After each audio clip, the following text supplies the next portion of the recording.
Hey guys, welcome back. In today's video I'm going to go through a recent Phoenix commission that I did and just go through some of the tips and stuff that I've done, so stay tuned.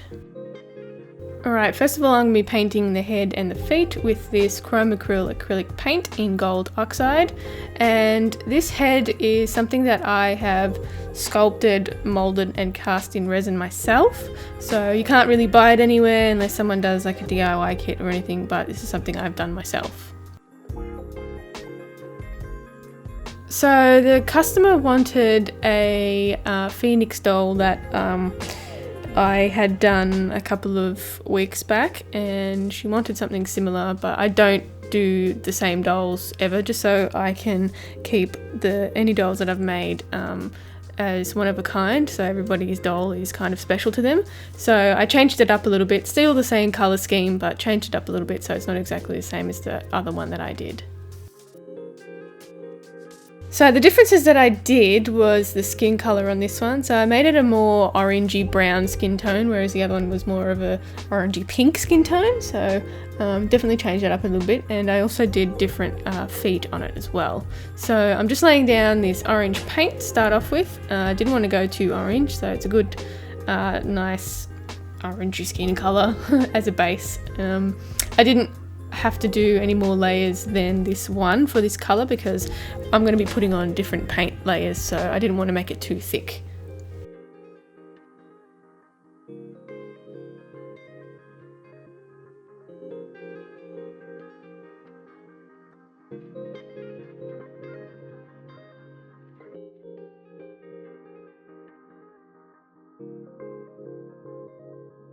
Alright, coming up to the end, and this is the final layer for this one, and I'll just let this dry before I add any more of that paint. So I'm going in and painting the eyes a solid black, and it's just like a no pupil, anything. I just like the look of a solid black eye on a phoenix, and I'm using a black chrome acrylic paint, but you can use any acrylic paint. And I am being a little bit more careful here just because I didn't want that black to spill over onto the skin because it's a light coloured skin, so I am being a little bit extra careful here. But the beauty of it is not having a pupil is you don't have to be careful with the colour or the pupils, you can just slap it on there. So I'll only need to do the one layer of the black on this just because I'm applying a really thick layer of it, but you know, if you see streaks of stuff, just put as much layers as you want on.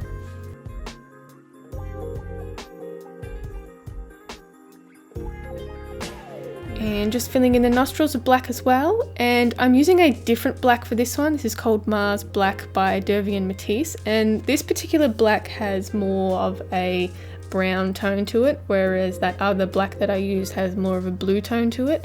And the reason why I used this black is because I wanted it to complement the skin tone of this phoenix, and the other phoenix that I did had a blue tone black to it. So blacks come in many different colors, and you know, this one's just had more of a brown tone. And I don't think I'm a huge fan of Dervian paints, just because they seem to be a little bit thicker than what the chrome acrylic paints are, but not to say that they're not good paints. I just prefer a more liquidy paint than what Dervian offers. Right, so coming up to the end of painting the beak, and I ended up putting quite a few layers of this brown just because I wanted a proper coverage for the beak, and I added a little bit of brown to it as well. So here is the first layer, and I'm going to be moving on to doing a brown layer. So I'm just doing a dry brush technique with this brown because I didn't want to cover it too much, and I'm only adding a tiny bit of paint to the brush itself so it doesn't get a full coverage. If you find that your brush is adding too much paint, just give it a little wipe on a tissue paper or anything so it gets the majority of the paint off.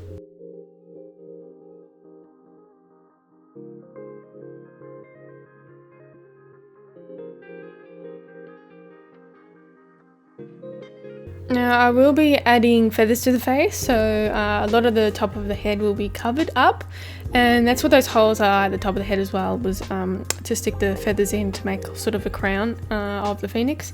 So just a handy little tip is to drill into your resin if you want to add things in.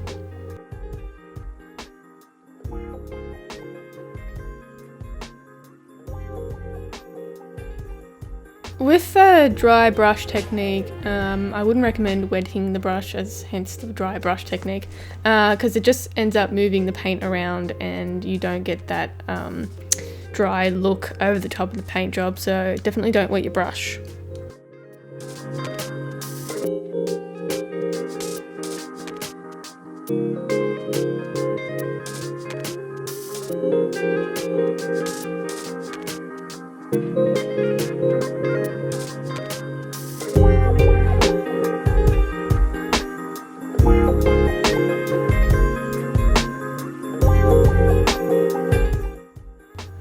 Once that's dry, I'm going to be adding just a few little highlights of a pink colour, which is also a pink colour from Dervian Matisse, and it's just to the corners of things, and you can see I'm rubbing it most of it away, so it doesn't look too odd on the piece itself. So only a few highlights, nothing special.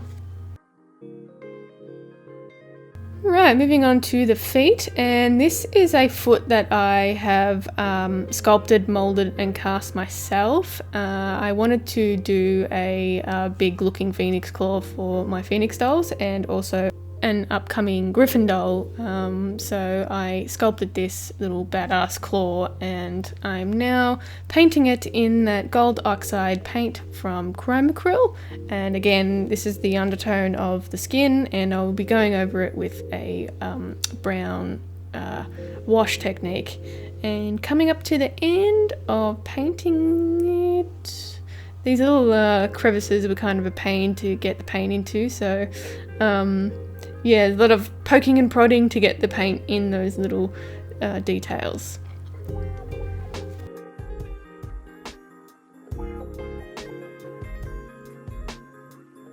So I'm painting the claws, that same black colour from Dervian Matisse with that brown undertone to it, just the same as the beak.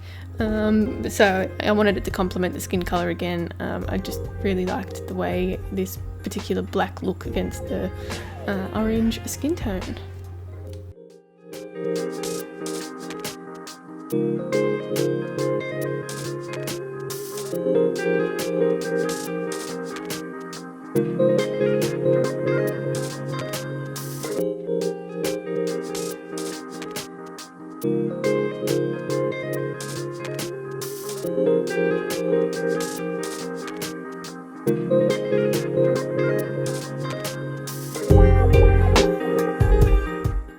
And here's how the claws are going to look. It looks really cool, it's what I had in mind.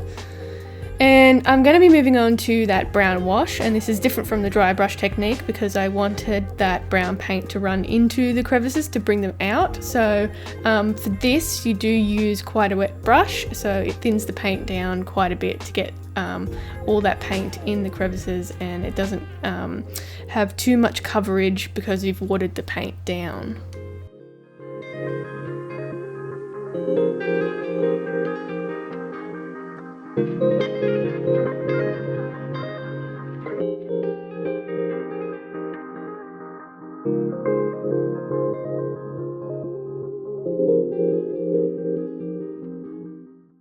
Now usually the wash dries a lot lighter than what the paint looks when it's wet, so just keep that in mind again.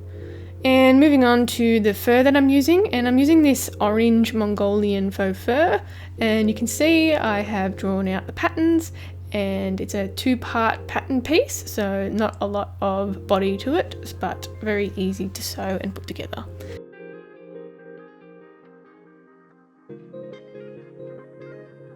So again, I'm just cutting the backing of that fur and not the actual pile of the fur, so definitely recommend using smaller scissors for this again, and not big scissors, because it ends up cutting all the pile off and then it's pretty much useless to use.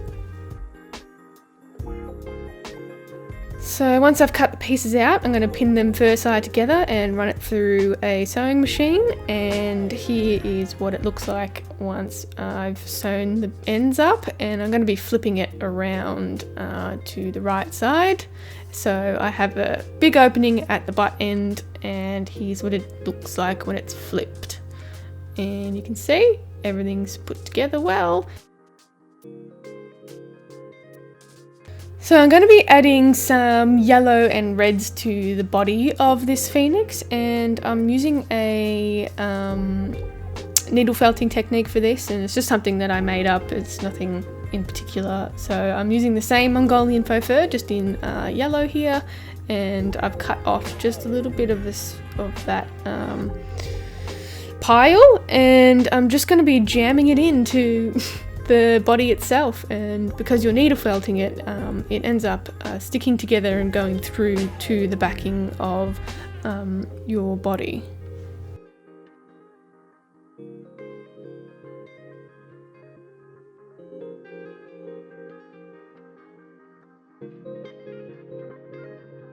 So I wanted to show you in real time how long it actually does take to needle felt these things in, but I'm not going to do the whole thing, so I'm going to speed it up here just because it takes so long to do. And I have previously done this needle felting technique in some of my other dolls, which I really liked the fact that you could add a whole different character to the bodies of your doll and not be stuck with one solid piece of fur, or even ruining the texture of the fur by dyeing it.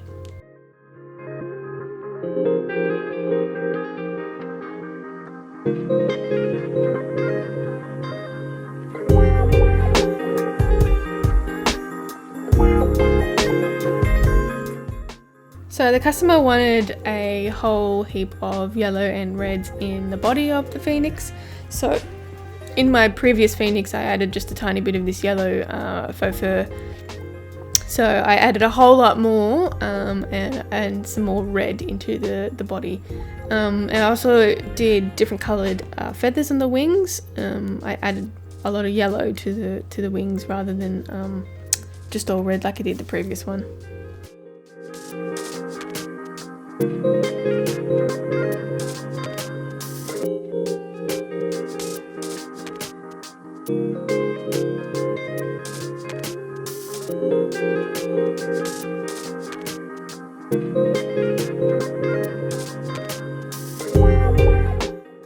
Alright, so here's what the final body looks like, and you can't really see too much of that red, but there is red in there, it just doesn't really pick up on the camera. And just moving on to just gonna go through and see what feathers suit best for the head of this phoenix, and I've chosen to do majority red, and I added one yellow feather and one small orange feather just to give a throwback to the body colour of the phoenix, but I wanted more red to be in the face of the phoenix.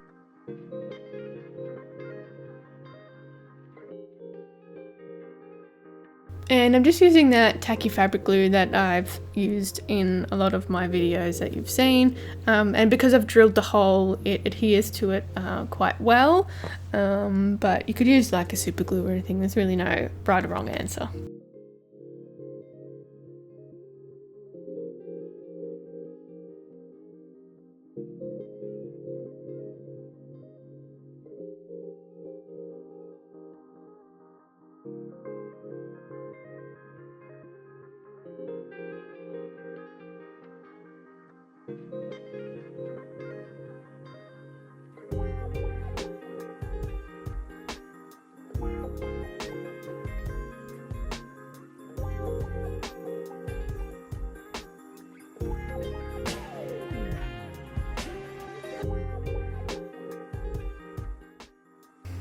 And here's the final piece. I'm pretty happy with the way it turned out. I added a pheasant tail to the phoenix to add a bit more character to it, and I hope you like it.